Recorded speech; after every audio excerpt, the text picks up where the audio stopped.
We get a ton of emails and letters from viewers all over the world, so I thought I would answer a couple of your questions today, because I don't know, people, Ellen, I was watching the show today with two friends, and we need to settle our debate. Are the flowers on your set, on your table real? Yes, they are real. Every single day we have fresh flowers. Carrie in Atlanta, Georgia writes, Dear Ellen, I love your show and watch when I can.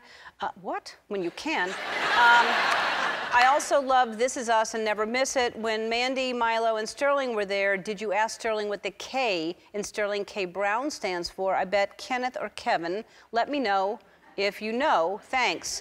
I did not get to answer. I could Google it, but I'm out of minutes on my phone. So, but I'll find out what it is. K is got to be, I don't know. I'll figure.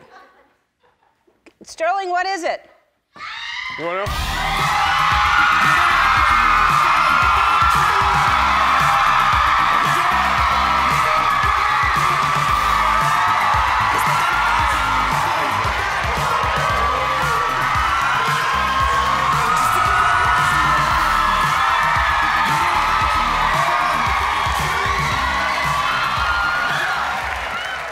Kelby. Kelby. Kelby. K-E-L-B-Y. Neither of those. So no, none of them. Kelby. Yeah, completely random. Yes. Mom found it in the name book, yeah. Good to know. Yeah. Did you ever want to go by Kelby? I went by Kelby for the first 16 years of my life. You did? Yeah. And then why'd you change it? And I switched it because my dad's Sterling Brown Jr., my grandfather's Sterling Brown Sr., and I didn't want to be like Sterling III or Trip or Trey or whatever it is.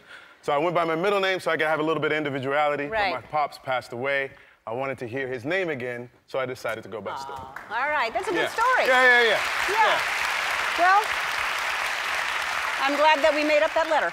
I'm glad that we made it up. Yes. That was a All good right. intro. What a year you have had. Let's. So Emmy, Golden Globe, SAG Award, Times most 100 most influential people. Yeah. I mean, great year. It's been a solid 12 months, for Yeah. sure. I got a few accolades. Thank you. But I keep everything in the garage, so I don't get a big head. But I just go out there and look at them every once in a while, and it's cool. But they're on a shelf, so you see them in the garage. You should have them right when you pull in or something. Nah, you know what I'm saying? Like, then that's advertising too much. I kind of want to try to maintain a low profile. But when I go in the garage, it's a nice little moment to be like, oh, that happened. That happened, yeah. So, and another good thing that happened, and I understand you really loved it, is hosting SNL. It was a blast. Isn't it fun? Oh my God. I think the secret to hosting SNL and why it has lasted for 43 years, they exhaust you. Like, I've never done a table read where you do 37 sketches over the course of 4.5 hours. And then they whittle it down to 12, and they whittle that down to 9. So by the time Saturday comes, you're so exhausted, you just decide to go on the ride. Yeah. And then it works. Yeah. Yeah. But you were great. Thank you. You were great. You'll do it again, right? I most definitely will do it. Yeah. If they have me back, I'll go for sure. They'll have you back. It was great. What are you going to take some time off finally? Because you've been working a lot. I'm going to take some time off. We're going to go to Spain. It's /work vacation. Going to take my kids and my wife, and we're going to hang out in Madrid and hopefully Barcelona for a little bit. Have you been before? Never. I haven't been to either of those places either, Yeah. but it's supposed to be amazing and It's beautiful. supposed to be phenomenal. I know Tig's kid speaks Spanish. My kid speaks Spanish. He goes to a Spanish immersion. Oh. I'm expecting some applause. Oh, yeah. Applause for that. Do you speak Spanish? Yo puedo hablar un poquito español, sí. ¿Tú? ¿Tú hablas también? ¿Cómo está usted? Ah, muy bien. Gracias. Telemundo. Yeah.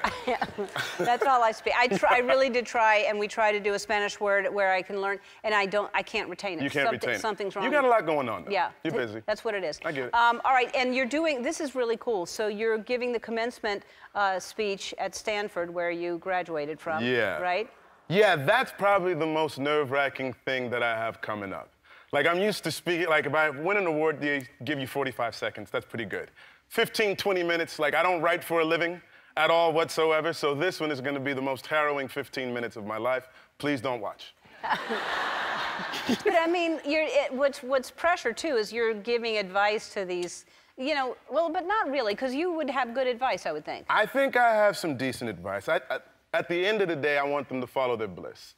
There are things that you're good at, and there are things that you love. If you get to wake up and go to work rather than have to go to work, then you're doing the right thing. You know, very few of us get a chance to do that and embrace what is actually in our hearts. I hope they get a chance to follow their bliss. Joseph Campbell. That's There it. it is. Yep, exactly. There it is. Yep. Yeah.